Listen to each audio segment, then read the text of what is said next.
നല്ല വചനത്തിനകത്തേക്ക് നമ്മൾ കയറുമ്പോൾ ഹല്ലിയ അപ്പോസ്തല പ്രവൃത്തി 1-ാം അധ്യായം അതിൻ്റെ 4-ാം വാക്യത്തിനകത്ത് ദൈവത്തിൻ്റെ പരിശുദ്ധാത്മാവിൽ എഴുതി വെച്ചിരിക്കുന്ന വചനത്തിനകത്ത് യേശു കർത്താവ് ഒരു കാര്യം പറയുന്നുണ്ട്. 1-ന്റെ 4-ഉം 5-ഉം വാക്യങ്ങൾ. Acts chapter 1 verse numbers 4 and 5. Once when he was eating with them, he commanded them, "Do not leave Jerusalem until the Father sends you the gift he promised, as I told you before. John baptized with water, but in just a few days you will be baptized with the Holy Spirit." എന്ന് വായിച്ചേ. പിന്നെ അവരുമായി കൂടിയിരിക്കുമ്പോൾ യേശു അവരോട്, "നിങ്ങൾ യെരുശലേം വിട്ടു പോകാതെ എന്നോട് കേട്ട പിതാവിൻ്റെ വാഗ്ദത്തത്തിനായി കാത്തിരിക്കണം.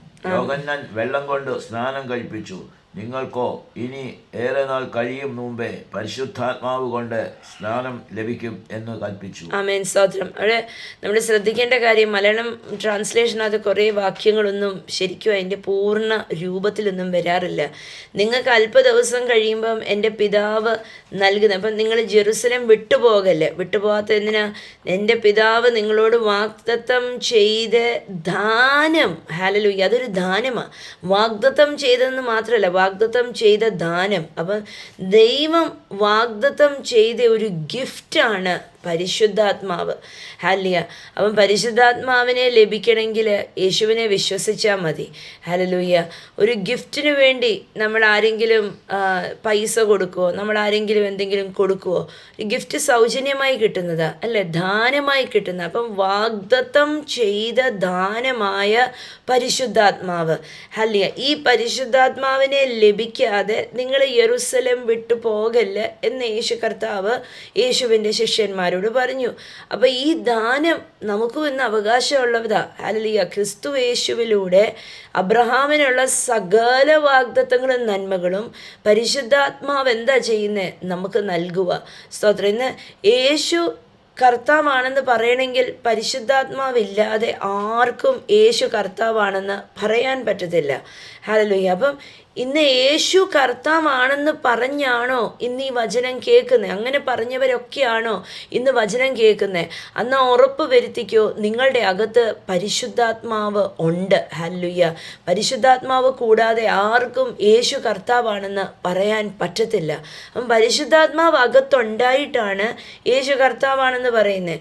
അങ്ങനെയെങ്കിൽ യേശു എൻ്റെ ദൈവമാ, യേശു എൻ്റെ കർത്താവാ, ഞാൻ യേശുവിനെയാ പ്രാർത്ഥിക്കുന്നത്, യേശുവിനോടാ ഞാൻ അപേക്ഷിക്കുന്നത് എന്ന് പറഞ്ഞാൽ, അല്ലെ, നിങ്ങളുടെ അകത്ത് ദൈവത്തിൻ്റെ പരിശുദ്ധാത്മാവിൻ്റെ ദാനമുണ്ട്. ഇതൊരു ദാനമാണ്. സ്തോത്രം. ദൈവം സൗജന്യമായി നൽകുന്ന പരിശുദ്ധാത്മാവ് നമ്മുടെയൊക്കെ ജീവിതത്തിനെ കീഴ്മേൽ മറിക്കാൻ ശക്തിയുള്ള ദൈവത്തിൻ്റെ പരിശുദ്ധാത്മാവ്. ഹല്ലേലൂയ. അപ്പോൾ യേശു കർത്താവ് പറയുവാണ്, ഒരു നാളിൽ നേരത്തെ യോഹന്നാൻ സ്നാനപ്പെടുത്തിയത് വെള്ളത്താലാണ്, പക്ഷെ ഇന്നോ പുതിയ നിയമ വിശ്വാസിയൊക്കെ സ്നാനപ്പെടുന്നത് ആത്മാവില. ഹല്ലേലൂയ. ഇന്ന് പുതിയ നിയമ വിശ്വാസി യേശുവിനെ വെളിപ്പെടുത്താൻ വേണ്ടിയാണ് സ്നാനപ്പെടുന്നത്. അപ്പം ഇവരോട് പറഞ്ഞത്, നിങ്ങൾ യെരുശലേമിൽ ഇരുന്ന പരിശുദ്ധാത്മാവിനെ പ്രാപിച്ചിട്ടേ നിങ്ങൾ പോകാവൂ. നമ്മുടെ ജീവിതത്തിനെ മാറ്റിമറിക്കുന്ന ദൈവത്തിൻ്റെ ശക്തിയാണ് പരിശുദ്ധാത്മാവിൻ്റെ ശക്തി. പരിശുദ്ധാത്മാവ് അകത്ത് വന്നു കഴിയുമ്പോൾ സ്വർഗത്തിലെ സകല ആത്മീയ നന്മകളും നമ്മുടെ അകത്ത് വന്നു കഴിഞ്ഞു. അപ്പം എന്താ നമ്മുടെ ഉത്തരവാദിത്വം? എന്തുവാ? ദൈവമായിട്ട് കൂട്ടായ്മ ആചരിച്ച് കർത്താവുമായിട്ട് ആ ബന്ധത്തിൽ കയറി പരിശുദ്ധാത്മാവിനെ കുറിച്ച് ബോധ്യത്തോടെ ജീവിതത്തിനകത്ത് പരിശുദ്ധാത്മാവിൻ്റെ സകല ആ പവറും ഗ്ലോറിയും ഡിസ്പ്ലേ ചെയ്യുന്ന വണ്ണം ജീവിക്കാൻ ഉത്തരവാദിത്വമുണ്ട് നമുക്ക്. പരിശുദ്ധാത്മാവുമായിട്ടൊരു കൂട്ടായ്മ ബന്ധം ആചരിക്കാൻ ഉത്തരവാദിത്വമുണ്ട് നമുക്ക്. ഹല്ലേലൂയ. പരിശുദ്ധാത്മാവിനകത്ത് ശക്തിയുണ്ട്, പരിശുദ്ധാത്മാവിനകത്ത് കൃപകളുണ്ട്. പരിശുദ്ധാത്മാവ് വന്നു കഴിഞ്ഞാൽ ഒരു ക്രിസ്തീയ ജീവിതം കാഴ്ചവെക്കാൻ സാധിക്കത്തുള്ളൂ. പരിശുദ്ധാത്മാവ് ഒരുവൻ്റെ മേൽ വന്നു കഴിഞ്ഞാലേ ആ വ്യക്തിക്ക് ഒരു ജയകരമായ ജീവിതം കാഴ്ചവെക്കാൻ പറ്റത്തുള്ളൂ. അല്ലെങ്കിൽ തോൽവിയുടെയും നിരാശയുടെയും ജീവിതം തന്നെയായിരിക്കും. He is the holy spirit. Hallelujah. Holy സ്പിരിറ്റിനെ കുറിച്ച് പലവർക്കും പരിചയമില്ല. പലവരും ഹോളി സ്പിരിറ്റിനെ അല്ലെങ്കിൽ പരിശുദ്ധാത്മാവിനെ ഒരു കുളിരായും ഒരു കാറ്റായും ഒരു ശക്തിയായിട്ടും ഒക്കെ അങ്ങ് മാറ്റി വെച്ചിരിക്കുക. പക്ഷേ ഒരുവൻ്റെ ജീവിതത്തിൽ യേശുവിനെ നന്നായിട്ട് അറിയണോ, ഒരുവൻ്റെ ജീവിതം അനുഗ്രഹമാകണോ, ജയമാകണോ, ഹല്ലേലൂയ, ദൈവം ഉദ്ദേശിച്ചിരിക്കുന്ന ഒരു കണ്ണ് കണ്ടിട്ടില്ല, ഒരു ചെവി കേട്ടിട്ടില്ല, മനുഷ്യരുടെ ഹൃദയത്തിനകത്ത് തോന്നിയിട്ടുമില്ല, അങ്ങനത്തെ ഒരു അനുഭവത്തിനകത്തേക്ക് എത്തണോ?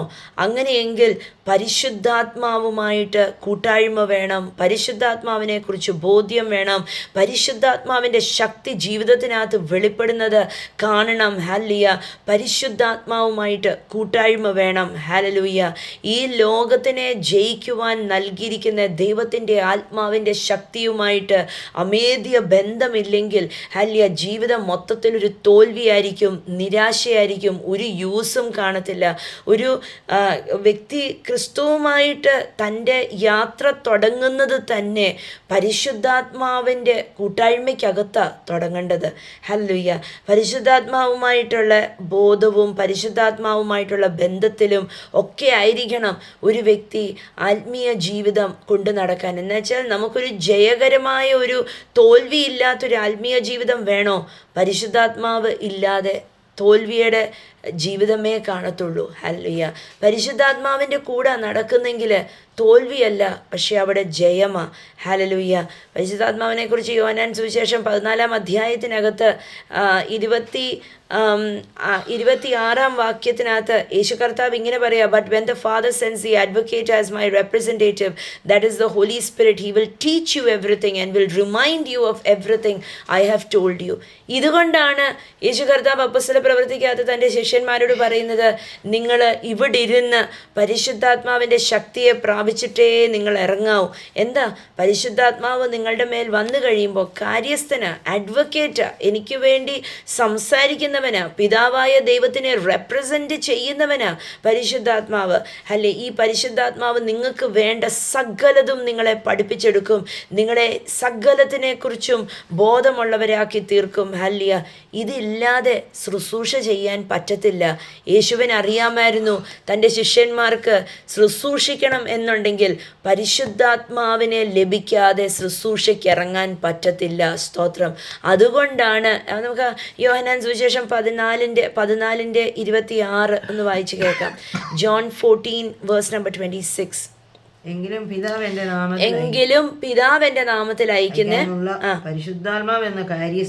പരിശുദ്ധാത്മാവെന്ന കാര്യസ്ഥൻ, റെപ്രസെന്റേറ്റീവ്, നിങ്ങൾക്ക് സകലതും എന്ന് പറഞ്ഞ സകലതും ഉപദേശിച്ചു തരുകയും നിങ്ങളോട് പറഞ്ഞതൊക്കെയും നിങ്ങളെ ഓർമ്മപ്പെടുത്തുകയും ചെയ്യും. ഹല്ലേലൂയ. അപ്പം സകലതും പറഞ്ഞു തരുകയും സകലതും ഓർമ്മപ്പെടുത്തുകയും ചെയ്തില്ലെങ്കിൽ ഒരു വ്യക്തിക്ക് പരിശുദ്ധാത്മാവിൽ നിറഞ്ഞ് ശുശ്രൂഷിക്കാൻ സാധിക്കത്തില്ല. പിന്നെ ജഡമായിരിക്കും അവിടെ ശുശ്രൂഷിക്കുന്നത്.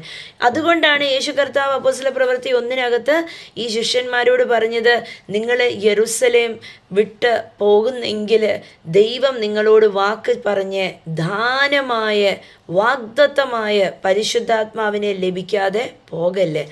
2 അവരോട് പറയോ, അപ്പോസ്തല പ്രവൃത്തി 1:5 സ്നാനം കഴിപ്പിക്കുന്ന പരിശുദ്ധാത്മാവ്, you will be baptized with the holy spirit. എങ്ങനെയാണ് പരിശുദ്ധാത്മാവിൻ്റെ ബാപ്റ്റിസം? തീയും കൊണ്ട അഭിഷേകം. ഹല്ലേലൂയ, തീയും കൊണ്ട് അഭിഷേകം ചെയ്താൽ പിന്നെ ലോകത്തിൽ ഒന്നിനും ആ തീയുടെ എതിരെ നിൽക്കാൻ സാധിക്കത്തില്ല. തീ എന്ത് ചെയ്യും? തീ കത്തിക്കും, അല്ലേ? മറ്റുള്ളവരെ കത്തിക്കും. തീ വേണ്ടാത്തതിനെ കത്തിച്ച് ചാമ്പലാക്കി കളയും. തീയിന് ഭയങ്കര ശക്തിയാണ്. ഒരു ചെറിയ തീയാണ് വലിയ കാട്ടുതീയാകുന്നത്. നമ്മൾ കേൾക്കാറുണ്ട് യുണൈറ്റഡ് സ്റ്റേറ്റ്സിലൊക്കെ USA-യിലൊക്കെ കാട്ടുതീ വന്നിട്ട് ഒരു രക്ഷയിൽ എല്ലാം നശിപ്പിച്ച് കളയുകയും അതിനെതിരെ ഒരു ഫയർഫോഴ്സിനും നിൽക്കാൻ പറ്റത്തില്ല. സ്തോത്രം. എല്ലാ വർഷവും നമ്മൾ കേൾക്കുന്നതാ US-ലൊക്കെ ഇങ്ങനെ തീപിടുത്തങ്ങളും ഒക്കെ. ഹല്ലേലൂയ. ചിലപ്പോൾ ഒരു ചെറിയ സിഗരറ്റ് ലൈറ്റ് വീണതായിരിക്കും, സിഗരറ്റ് കാറ്റിൻ്റെ തീ വീണതായിരിക്കും, അല്ലെങ്കിൽ ചിലപ്പം സൂര്യപ്രകാശം അടിച്ചു കയറിയിട്ട് അവിടെ തീ കത്തിയിട്ട് അങ്ങനെ കത്തി തുടങ്ങിയതായിരിക്കും. ചെറിയൊരു നുള്ളു തീയായിരിക്കും, പക്ഷേ അതൊരു വലിയ കാട്ടുതീയായി ആർക്കും തടുക്കാൻ പറ്റാത്തൊരു തീയായി തീ. ഞാൻ പറയട്ടെ, ദൈവത്തിൻ്റെ പരിശുദ്ധാത്മാവ് ഒരുവനെ കത്തിച്ചു കളഞ്ഞാൽ, കത്തിച്ചു തുടങ്ങിയാൽ, ഹല്ലിയ, baptism of the holy spirit, പരിശുദ്ധാത്മാവിൻ്റെ സ്നാനം ഒരുവന് ലഭിച്ചാൽ അവനെ ഈ ലോകത്തിന് പിടിച്ചു നിർത്താൻ പറ്റത്തില്ല. ഹല്ലിയ, ആർക്കും അവനെ ഒതുക്കിക്കളയാൻ പറ്റത്തില്ല. കർത്താവിനിത് അറിയാമായിരുന്നു. അതുകൊണ്ട് കർത്താവ് ഇവരോട് പറഞ്ഞു, നിങ്ങളിവിടെ ഇരുന്നേ, നിങ്ങൾ ഹല്ലിയ യെരുസലേം വിട്ട് നിങ്ങൾ പോകല്ല്, നിങ്ങൾ ശക്തി പ്രാപിക്കാതെ നിങ്ങൾ പോകല്ല്. എന്നുവെച്ചാൽ നിങ്ങളുടെ മുമ്പിൽ നിൽക്കുന്ന ഒരു ശുശ്രൂഷ ശക്തിയുടെയും അത്ഭുതത്തിൻ്റെയും, ഒരു കണ്ണ് കണ്ടിട്ടില്ലാത്തതും ഒരു ചെവി കേട്ടിട്ടില്ലാത്തതും മനുഷ്യരുടെ ഹൃദയത്തിൽ ഒരിക്കലും തോന്നിയിട്ടുമില്ലാത്തതായ അത്ഭുതങ്ങളും അടയാളങ്ങളും വീര്യപ്രവൃത്തികളും കൊണ്ട് നിറഞ്ഞു നിൽക്കുന്ന ഒരു ശുശ്രൂഷയായതുകൊണ്ട് പരിശുദ്ധാത്മാവിൻ്റെ ശക്തി പ്രാപിക്കാതെ നിങ്ങൾ പോകല്ല്. ഞാൻ പറയട്ടെ, ഇന്ന് പരിശുദ്ധാത്മാവിനെ എൻ്റെ അകത്ത് പരിശുദ്ധാത്മാവുണ്ട്, ഞാൻ പരിശുദ്ധാത്മാവിനെ ലഭിച്ചു എന്നൊക്കെ ഉറപ്പുള്ളവർക്ക് ഹല്ലേലൂയ, കർത്താവിനെ ഓർമ്മിപ്പിക്കുക, നിങ്ങളുടെ മേലും ദൈവം ഒരു ശുശ്രൂഷ ഇട്ടിട്ടുണ്ട്. അത്ഭുതത്തിൻ്റെയും അടയാളത്തിൻ്റെയും വീര്യപ്രവൃത്തിയുടെയും ഒരു ശുശ്രൂഷ. ഹല്ലേലൂയ, ആദ്യം അത് കുടുംബത്തിനകത്ത് ആരംഭിക്കട്ടെ. രോഗസൗഖ്യങ്ങളായും പ്രാർത്ഥിച്ചു വിടുതലായും അത്ഭുതങ്ങളായും അത് അകത്തുനിന്ന് പുറത്തേക്ക് വ്യാപരിക്കുമ്പോൾ അനേകര് നിങ്ങളൊന്ന് ചെന്ന് നിന്നാൽ മതി, അവസ്ഥകൾ മാറുന്നത് കാണാൻ സാധിക്കും. ഹല്ലേലൂയ. എന്നിട്ട് അപ്പോസ്തല പ്രവൃത്തി 1:8 യേശു കർത്താവ് ഇങ്ങനെയാണ് പറയുന്നത്, but you will receive power when the holy spirit comes upon you and you will be my witnesses telling people about me everywhere in Jerusalem, throughout Judea, in Samaria and to the ends of the earth. എന്ന് വായിച്ചേ 1:8 അപ്പോസ്തല പ്രവൃത്തി. എന്നാൽ പരിശുദ്ധാത്മാവ് നിങ്ങളുടെ മേൽ വരുമ്പോൾ, എന്നാൽ പരിശുദ്ധാത്മാവ് നിങ്ങളുടെ മേൽ വരുമ്പോൾ, ഇംഗ്ലീഷ് ട്രാൻസ്ലേഷനകത്ത് പരിശുദ്ധാത്മാവിൻ്റെ ശക്തി നിങ്ങളുടെ മേൽ വരുമ്പോൾ, നിങ്ങൾ ശക്തി ലഭിച്ചിട്ട് യെരൂശലേമിലും യഹൂദിയയിലും എല്ലായിടത്തും ശമരിയയിലും ഭൂമിയുടെ അറ്റത്തോളവും എന്റെ സാക്ഷികൾ ആകും. ആമേൻ, സ്തോത്രം. അപ്പം പരിശുദ്ധാത്മാവ് ഒരുവന്റെ മേൽ വന്നു കഴിഞ്ഞാൽ അവർക്ക് ശക്തി ലഭിക്കും. എന്ന് വിളിച്ചു പറഞ്ഞേ, ശക്തി. ഹല്ലേലൂയ. പരിശുദ്ധാത്മാവ് ഒരുവന്റെ മേൽ വന്നു കഴിയുമ്പോൾ അവന് ശക്തി ലഭിക്കും. വീണ്ടും ഞാൻ പറയുന്നു, യേശു ദൈവമാണെന്ന് പറയണമെങ്കിൽ പരിശുദ്ധാത്മാവ് കൂടാതെ ആർക്കും യേശു കർത്താവാണെന്ന് പറയാൻ സാധിക്കത്തില്ല. ഇന്ന് യേശു കർത്താവാണ്, യേശു എൻ്റെ ദൈവമാണ്, യേശു എൻ്റെ കർത്താവാണ് എന്നൊക്കെ വിളിച്ചു പറഞ്ഞവരെ ഇന്ന് ഈ വചനം കേൾക്കുന്നെങ്കിൽ ഞാനൊരു കാര്യം ഉറപ്പോടെ പറയട്ടെ, നിങ്ങളുടെ അകത്ത് പരിശുദ്ധാത്മാവിൻ്റെ ശക്തിയുണ്ട്. ഈ ശക്തി പുറത്തേക്കൊന്ന് വ്യാപരിക്കട്ടെ. പുറത്തേക്ക് വ്യാപരിക്കുമ്പോൾ എന്താ സംഭവിക്കുന്നത്? ഹല്ലേലൂയ, നിങ്ങൾ ഓരോരുത്തരും സ്തോത്രം കർത്താവിൻ്റെ സാക്ഷികളായി തീരും. അപ്പം കർത്താവിനെ സാക്ഷ്യപ്പെടുത്തണമെങ്കിൽ പരിശുദ്ധാത്മാവിൻ്റെ ശക്തിയില്ലാതെ സാക്ഷ്യപ്പെടുത്തത്തില്ല. പലവരും സാക്ഷ്യങ്ങൾ ഉണ്ടായിട്ടും അവർ മിണ്ടത്തില്ല, അല്ലേ? കർത്താവ് അവരുടെ ജീവിതത്തിൽ അത്ഭുതം ചെയ്താലും അവർ മിണ്ടാതെ, അത്ഭുതം അവർക്ക് സ്വീകരിച്ചിട്ട് മിണ്ടാതെ വായി അടിച്ച് എന്നെ ഒന്ന് എൻ്റെ വഴിയെ ഒന്ന് വിട്ടേക്ക് എന്ന് പറഞ്ഞ് ഇരിക്കും പലവരും വർഷങ്ങളായ കുമിഞ്ഞുകൂടിയ സാക്ഷ്യങ്ങൾ പോലും പറയത്തില്ല. എന്താ? അവർ മിണ്ടാതിരിക്കുക. അവരുടെ അകത്ത് പരിശുദ്ധാത്മാവ് ശക്തിയോടെ വെളിപ്പെട്ടിട്ടില്ല. ഹല്ലേലൂയ. പരിശുദ്ധാത്മാവിന് ശക്തിയുണ്ട്, പക്ഷെ ഇവർ പരിശുദ്ധാത്മാവിൻ്റെ ശക്തി ഒന്ന് വെളിപ്പെടാൻ സമയം കൊടുത്തിട്ടില്ല, അനുവദിച്ചിട്ടില്ല. അകത്ത് വന്ന പരിശുദ്ധാത്മാവിനെ ഒതുക്കി ഉണക്കി അവിടെ വെച്ചിരിക്കുക. പരിശുദ്ധാത്മാവിനെ ഒതുക്കി ഉണക്കി അവിടെ വെക്കും തോറും ജീവിതവും ഒതുങ്ങിയും ഉണങ്ങിയും പോയിക്കൊണ്ടേയിരിക്കും. സാക്ഷ്യമൊക്കെ പറയാൻ കിട്ടുന്ന അവസരം കിട്ടിയാൽ ചാടിക്കേറി പറയണം. അല്ലേ? എന്താ കർത്താവിൻ്റെ വചനം പറയുന്നു, നിങ്ങൾ എൻ്റെ സാക്ഷികളാകുക. You are witnessing me, you are testifying me. Hallelujah. ഞാൻ പറയട്ടെ, നമ്മുടെ കുടുംബത്തിനകത്ത് ഒരു വ്യക്തിയെങ്കിലും യേശുവിനെ അറിയാതെ കിടപ്പുണ്ടോ? ഹല്ലേലൂയ. കർത്താവിൻ്റെ ആ സാക്ഷ്യം വിളിച്ചു പറയണം. ഹല്ലേലൂയ.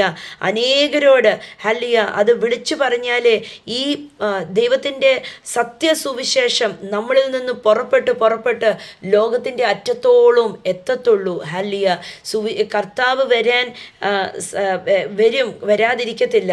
വരേണ്ട സമയങ്ങളൊക്കെ നമ്മൾ ലക്ഷണങ്ങളെല്ലാം നമ്മൾ കാണുക. പക്ഷേ നമ്മുടെ കുടുംബത്തിനകത്തോ നമ്മുടെ കൂട്ടുകാരുടെ ഇടയിലോ നമ്മുടെ ജോലി സ്ഥലത്തോ നമ്മൾ കൈകാര്യം ചെയ്യുന്ന ഏതെങ്കിലും മേഖലയ്ക്കകത്ത് ഇനിയും യേശുവിനെ അറിയാതെ, സത്യസുവിശേഷം അറിയാതെ ആൾക്കാർ കിടപ്പുണ്ടോ? നമ്മുടെ ഉത്തരവാദിത്തമാണ് അവരോട് ചെന്ന് സാക്ഷ്യം പറയാൻ. യേശു കർത്താവ് പറഞ്ഞ കാര്യം എന്താ? നിങ്ങൾ അവിടെ ഒന്ന് ഇരിക്ക്, നിങ്ങളുടെ മേൽ ദൈവത്തിൻ്റെ പരിശുദ്ധാത്മാവിൻ്റെ ശക്തി വന്നു കഴിയുമ്പോൾ നിങ്ങൾ എൻ്റെ സാക്ഷികളായി തീരും. ഹല്ലേലൂയ എന്നൊന്ന് പറഞ്ഞേ, ശക്തി, സാക്ഷി. ഹല്ലേലൂയ. ദൈവത്തിൻ്റെ പരിശുദ്ധാത്മാവിൻ്റെ ശക്തി വന്നു കഴിയുമ്പോൾ നിങ്ങൾ കർത്താവിൻ്റെ സാക്ഷികളായി തീരും. അപ്പം സാക്ഷ്യപ്പെടുത്താത്തത് എന്താ?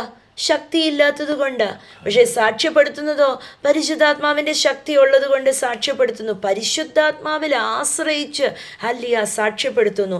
ഈ സാക്ഷ്യം എന്ത് ചെയ്യുന്നു?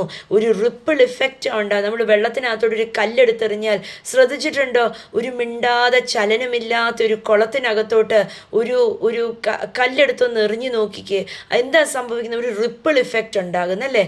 ഒരു ചെറിയ ആ കല്ല് വീണെടുത്തു നിന്ന് വട്ടത്തിൽ വട്ടത്തിൽ വട്ടത്തിൽ അതിങ്ങനെ ആ റിപ്പിൾസ് ഇങ്ങനെ പോയി അത് ഓളം അടിച്ച് അത് വലിയ റിപ്പിളായി തീരും. ഒരു ചെറിയൊരു കല്ലിട്ടതാ. ഹല്ലേലൂയ. ഒരു ചെറിയൊരു കാര്യം കർത്താവിന് വേണ്ടി സാക്ഷ്യം പറഞ്ഞാൽ മതി. കർത്താവിന് വേണ്ടി ഒന്ന് എഴുന്നേറ്റ് നിന്ന് എന്തെങ്കിലും ഒന്ന് പറയുവോ എടുക്കുകയോ ചെയ്താൽ അനേകരാ വിടുവിക്കപ്പെടുന്നേ. നമ്മൾ ഓർക്കും, അയ്യോ ഞാനൊരു കുഞ്ഞു കാര്യമല്ലേ ചെയ്തേ, ഞാൻ ഈ ഒരു ചെറിയ ഒരു സാക്ഷിയല്ലേ പറഞ്ഞേ, അല്ലെങ്കിൽ ഞാൻ ഈ ഒരു ചെറിയൊരു ബൈബിളല്ലേ മേടിച്ചു കൊടുത്തത്, അല്ലെങ്കിൽ ഞാനൊരു ചെറിയ ലീഫ്ലെറ്റ് അല്ലേ ഒന്ന് കൊടുത്തത്, ഒരു ട്രാക്റ്റ് അല്ലേ ആർക്കെങ്കിലും കൊടുത്തത്. ഇങ്ങനെയൊക്കെ നമ്മൾ ഓർക്കും ചെറിയ കാര്യമല്ലേ ചെയ്തത്. പക്ഷേ ഈ ചെറിയ കാര്യത്തിന് വലിയ കാര്യം ചെയ്തെടുക്കാൻ സാധിക്കും. യേശു കർത്താവ് പറഞ്ഞത്, നിങ്ങളുടെ മേൽ പരിശുദ്ധാത്മാവ് വന്നു കഴിയുമ്പോൾ നിങ്ങൾ അറിയാതെ നിങ്ങൾ എൻ്റെ സാക്ഷികളായി തീരും. ഹല്ലേലൂയ. നമ്മൾ ചിലപ്പം വായും കൊണ്ട് നമ്മുടെ കാര്യങ്ങൾ പറഞ്ഞത് കൊണ്ടായിരിക്കത്തില്ല, പക്ഷേ നമ്മുടെ നോട്ടം, ഇരിപ്പ്, കൊടുപ്പന, നടപ്പ്, നമ്മുടെ സംസാരങ്ങൾ, നമ്മുടെ ചലനങ്ങൾ, നമ്മൾ ചെയ്യുന്ന ഓരോ കാര്യങ്ങളും നമ്മുടെ ദൈവത്തിനെ സാക്ഷ്യപ്പെടുത്തിക്കൊണ്ടിരിക്കും. ഹല്ലേലൂയ. നമ്മുടെ ഭവനങ്ങൾക്കകത്തൊക്കെ യേശുവിൻ്റെ സാക്ഷിയായിട്ടാണോ നമ്മൾ ജീവിക്കുന്നത്? നമ്മുടെ വായിൽ നിന്ന് വരുന്ന വാക്കുകളൊക്കെ കേട്ടാൽ മറ്റുള്ളവർ, നമ്മുടെ കുടുംബത്തിനകത്തുള്ള കുഞ്ഞുങ്ങൾ, നമ്മുടെ ഭർത്താവ്, ഭാര്യ, അപ്പന്, അമ്മ, സഹോദരങ്ങൾ, ഹല്ലേലൂയ, നമ്മുടെ വായിൽ നിന്ന് വീഴുന്ന വാക്കുകൾ കേട്ടാൽ അവരൊക്കെ മാനസാന്തരം ഉണ്ടാകുമോ? നമ്മുടെ വായിൽ നിന്ന് വീഴുന്ന വാക്കുകൾ കേട്ടാൽ അവർക്ക് നിരാശ ഉണ്ടാവുമോ? പ്രത്യാശ ഉണ്ടാവുമോ? നമ്മുടെ വായിൽ നിന്ന് വീഴുന്ന വാക്കുകൾ കേട്ടാൽ അവരെ പണിയുന്ന വാക്കാണോ, അതോ നിരാശപ്പെടുത്തി അവരെ വട്ടപൂജ്യമാക്കുന്ന വണ്ണമുള്ള വാക്കാണോ? ഹല്ലേലൂയ. നമ്മുടെ വായിൽ നിന്ന് വീഴുന്ന വാക്ക് കേട്ടാൽ അവർ പറയുമോ, അയ്യോ ഇവർ യേശുവിനെ പോലെയാണ്? നമ്മുടെ വായിൽ നിന്ന് വീഴുന്ന വാക്കുകളും കൊടുപ്പനെയും ഒക്കെ കണ്ടാൽ അവർക്ക് യേശുവിൻ്റെ സ്നേഹം തിരിച്ചറിയാൻ പറ്റുമോ? ഇതാണ് സാക്ഷിയാകുക. ഹല്ലേലൂയ. കർത്താവ് പറഞ്ഞത്, പരിശുദ്ധാത്മാവ് നിങ്ങളുടെ മേൽ വന്നു കഴിയുമ്പോൾ നിങ്ങൾ ഇവിടെ മാത്രമല്ല, നിങ്ങളുടെ ലോകത്തിൻ്റെ അറ്റത്തോളം നിങ്ങൾ സാക്ഷികളായി തീരും. ഹല്ലേലൂയ. എന്ന് പറഞ്ഞാൽ മറ്റുള്ളവർ നിങ്ങളെ കണ്ടും കേട്ടും നോക്കിയും അനുകരിച്ചുമൊക്കെ അവർ പറയും, അയ്യോ ഇവർ യേശുവിൻ്റെ ആൾക്കാർ തന്നെയാണല്ലോ, എന്തൊരു സ്നേഹം, ഇവരെ കണ്ടു പഠിച്ചാൽ മതി യേശു എങ്ങനെയാണെന്ന് അറിയാൻ വേണ്ടി. ഹല്ലേലൂയ. നമ്മൾ 24 മണിക്കൂറും പ്രാർത്ഥിക്കുന്നവരായിരിക്കാം, 24 മണിക്കൂറും നാവും ചലിച്ച് കർത്താവിനോട് സ്തോത്രവും സ്തുതി പറയുന്നവരായിരിക്കാം. പക്ഷെ ഒന്ന് തൊട്ട് നോക്കണം, പൊട്ടുന്നത് കാണണമെങ്കിൽ ഒന്ന് തൊട്ട് നോക്കണം, അവരുടെ അകത്തുനിന്ന് പുറത്തേക്ക് പുറപ്പെടുന്ന വാക്കുകളൊന്ന് കേൾക്കണമെങ്കിൽ കർത്താവ് പറഞ്ഞ് ശക്തി ലഭിക്കണം. ഹല്ലേലൂയ. എന്നൊന്ന് പറഞ്ഞേ, എനിക്ക് പരിശുദ്ധാത്മാവിൻ്റെ ശക്തി വേണം യേശുവിനെ സാക്ഷ്യപ്പെടുത്തണമെങ്കിൽ. ഹല്ലേലൂയ. വെറുതെ വായും കൊണ്ട് 10 പേരോട് പോയി സുവിശേഷം പറഞ്ഞതുകൊണ്ട് മാത്രമല്ല സാക്ഷിയാകുന്നത്. ഹല്ലേലൂയ. നമ്മുടെ കൊടുപ്പന പരിശുദ്ധാത്മാവിൻ്റെ ശക്തിയില്ല. നമ്മൾ കാണുന്നു, പിന്നോക്കത്തിൽ പോയ പത്രോസാണ് ഇറങ്ങി നിന്നിട്ട് ഭയങ്കര മിടുക്കനായി ഭയങ്കര ശക്തിയോടെ ഹല്ലേലൂയ ആൾക്കാരോട് യേശുവിനെ കുറിച്ച് പറയുന്നത്. ഹല്ലേലൂയ. അത്രയും നാളും പിന്നോക്കത്തിൽ പോയി അല്ലേ, യേശുവിനെ തള്ളി പറയുക മാത്രമല്ല, പക്ഷേ എന്താ ചെയ്തത്? മീൻ വലയും ഒക്കെ പിടിച്ചുകൊണ്ട് പോയി പഴയ തൊഴിലിനകത്തേക്ക് ഇറങ്ങിപ്പോയി, പിന്നോക്കത്തിൽ പോയതാ. അവിടെ വന്നിട്ടാണ് യേശു കർത്താവ് യോഹന്നാൻ സുവിശേഷം 21 പത്രോസിനെ കയറി പിടിച്ചിട്ട് ചോദിക്കുന്ന ഒരു കാര്യം, സഹോദര നിനക്ക് എന്നോട് സ്നേഹമുണ്ടോ? അല്ലേ, സ്നേഹമുണ്ടോ? സ്നേഹം, അതായത് ഗ്രീക്കിൽ നമ്മൾ ആ വാക്യമൊന്ന് നമ്മൾ പഠിക്കണം. ഗ്രീക്ക് ഗ്രീക്ക് ഭാഷയിലാണ് ഒറിജിനലായിട്ട് അവിടെ എഴുതിയൊക്കെ വെച്ചിരിക്കുന്നത്. അത് ഹല്ലേലൂയ, ശരിക്കും യേശു കർത്താവ് ചോദിക്കുന്നത് നിനക്ക് എന്നോട് സ്നേഹമുണ്ടോ എന്ന് ചോദിക്കുന്ന ഒരു സഹോദര സ്നേഹമല്ല, പക്ഷേ അഗാപ്പേ ലവ്. ഹല്ലേലൂയ, എല്ലാം വിട്ടുകളഞ്ഞ് ആ കാൽവരി ക്രൂശിൽ കയറാനായിട്ട് തയ്യാറായി നിന്ന് ആ സ്നേഹത്തിനെ കുറിച്ചാണ് ചോദിക്കുന്നത്. നിനക്കെല്ലാം ഉപേക്ഷിച്ച് സകലതും വിട്ടുകളഞ്ഞ് നിന്നെ തന്നെ മറന്ന് നിന്റെ കുടുംബവും നിന്റെ കുഞ്ഞുങ്ങളും നിന്റെ ഭാര്യയും നിന്റെ ഭർത്താവിനെയും നിന്റെ ജീവിതത്തിനെയും നിന്റെ ആരോഗ്യത്തെയും നിന്റെ സുഖത്തിനെയും ദുഃഖത്തിനെയും സകലത്തിനെയും മറന്ന് നിനക്ക് എന്നെ സ്നേഹിക്കാൻ പറ്റുമോ പത്രോസെ എന്നാ ചോദിച്ചത്. ഹല്ലേലൂയ, ഇത് കർത്താവ് പരിശുദ്ധാത്മാവ് ഒരുവൻ്റെ മേൽ വന്നു കഴിയുമ്പോൾ ഈ അഗാപ്പേ സ്നേഹം, ഈ അളവില്ലാത്ത സ്നേഹം, അൺകണ്ടീഷണൽ ലവ്, ഒരു പരിമിതിയില്ലാത്ത സ്നേഹമാണ് വെളിപ്പെടുന്നത്. ഈ പരിമിതിയില്ലാത്ത സ്നേഹം എന്ത് ചെയ്യുന്നു? നമ്മളെ രൂപാന്തരപ്പെടുത്തുന്നു, ക്രിസ്തുവിനെ പോലെ ആക്കി തീർക്കുന്നു. ഇന്നൊന്ന് പറഞ്ഞേ, പരിശുദ്ധാത്മാവിൻ്റെ ശക്തി. ഞാൻ പറയട്ടെ, പരിശുദ്ധാത്മാവിൻ്റെ ശക്തി അന്യഭാഷയും അത്ഭുതങ്ങളും മാത്രമല്ല. ഹല്ലേലൂയ, ഒരു വ്യക്തിക്ക് വിശുദ്ധിയായി ജീവിക്കണമെങ്കിൽ, ഐശ്വര്യത്തോടെ ജീവിക്കണമെങ്കിൽ, ഹല്ലേലൂയ, പരിശുദ്ധാത്മാവിൻ്റെ ശക്തിയില്ലാതെ ജീവിക്കാൻ സാധിക്കത്തില്ല. ഇന്നൊന്ന് വിളിച്ചു പറഞ്ഞേ, എനിക്ക് ആ ശക്തി വേണം, എനിക്ക് പരിശുദ്ധാത്മാവിൻ്റെ ശക്തി വേണം, എനിക്ക് കർത്താവിനെ സാക്ഷ്യപ്പെടുത്തണം. ഹല്ലേലൂയ, എനിക്ക് മറ്റുള്ളവരുടെ മുമ്പിൽ, മറ്റുള്ളവരെൻ്റെ ജീവിതം കാണുമ്പോൾ, എൻ്റെ സംസാരം കാണുമ്പോൾ, എൻ്റെ കൊടുക്കൽ വാങ്ങൽ കാണുമ്പോൾ, എൻ്റെ ഇടപാടുകൾ കാണുമ്പോൾ അവർ എന്നെ നോക്കുമ്പോൾ അവർ പറയണം ഇത് യേശുവിൻ്റെ അനുയായിയാണെന്ന്. ഹല്ലേലൂയ, ഇത് യേശുവിൻ്റെ സാക്ഷിയാണെന്ന്. സ്തോത്രം. ഇത് നമ്മുടെ ജീവിതത്തിൻ്റെ ഐശ്വര്യം കണ്ടിട്ട് മറ്റുള്ളവർ പറയണം ഇവരുടെ കുടുംബം എത്ര അനുഗ്രഹമാണ്, ഇവരുടെ ജീവിതം എത്ര അനുഗ്രഹമാണ്, യേശുവിൻ്റെ അത്ഭുതമാണ്. ഹല്ലേലൂയ, എന്ന് വിളിച്ചു പറഞ്ഞേ, എനിക്കും യേശുവിൻ്റെ സാക്ഷിയാകണം, എനിക്കുമാകണം യേശുവിൻ്റെ സാക്ഷി. ഹല്ലേലൂയ, കർത്താവ് അനുഗ്രഹിക്കട്ടെ. പരിശുദ്ധാത്മാവ് ജീവിതത്തിനെ മാറ്റിമറിക്കുന്ന ദൈവത്തിൻ്റെ സാന്നിധ്യം ജീവിതത്തിനകത്ത് വെളിപ്പെടട്ടെ. ഹല്ലേലൂയ, കർത്താവ് അനുഗ്രഹിക്കട്ടെ. കർത്താവ് ഇങ്ങനെ, ദൈവത്തിൻ്റെ പരിശുദ്ധാത്മാവ് ഇങ്ങനെ പറയുന്നു, ആരുടെയൊക്കെ നാളുകളായിട്ടുള്ള മുറിവുകൾ, ഹൃദയത്തിനകത്തേറ്റ വേദനകൾ, മറ്റാരൊക്കെ ഇട്ട് തന്ന മുറിവുകൾ, ഇന്ന് ഈ വചനം കേട്ടപ്പോൾ അതിങ്ങനെ വെച്ച് കെട്ടി ഉണങ്ങി അതിങ്ങനെ സൗഖ്യമായതുപോലെ. ഹല്ലേലൂയ, ഹൃദയത്തിനകത്ത് എന്തോ ഒരു ഭാരം, ഒരു മുറിവ് കൊണ്ടു നടന്നതിനെ ഇന്ന് കർത്താവ് ഈ വചനം കേട്ടുകൊണ്ടിരുന്നപ്പോൾ കർത്താവ് അതിനെ സുഖമാക്കി. ഹല്ലേലൂയ, പരിശുദ്ധാത്മാവിൻ്റെ ശക്തിയെ വിട്ടുകൊടുക്കാനും മറന്നു കളയാനും ഹല്ലേലൂയ സാധിക്കാൻ പറ്റുന്നത് ദൈവത്തിൻ്റെ പരിശുദ്ധാത്മാവിൻ്റെ ശക്തിയാണ്. ഞാൻ പറയട്ടെ, പരിശുദ്ധാത്മാവിൻ്റെ ശക്തി വെളിപ്പെടുമ്പോൾ കർത്താവ് ഓട്ടോമാറ്റിക്കായി നിങ്ങളെ മറ്റുള്ളവരുടെ മുമ്പിൽ ഒരു സാക്ഷിയാക്കി തീർക്കും. ഹല്ലേലൂയ, കർത്താവ് അനുഗ്രഹിക്കട്ടെ, നല്ല വചനത്താൽ നിറയ്ക്കട്ടെ. ഹല്ലേലൂയ, ദൈവത്തിൻ്റെ സാക്ഷിയായി തീരുവാൻ ആഗ്രഹിക്കുന്ന ഓരോരുത്തരെയും കർത്താവ് സഹായിക്കട്ടെ. യേശുവിൻ നാമത്തിൽ തന്നെ. ആമേൻ. സ്തോത്രം.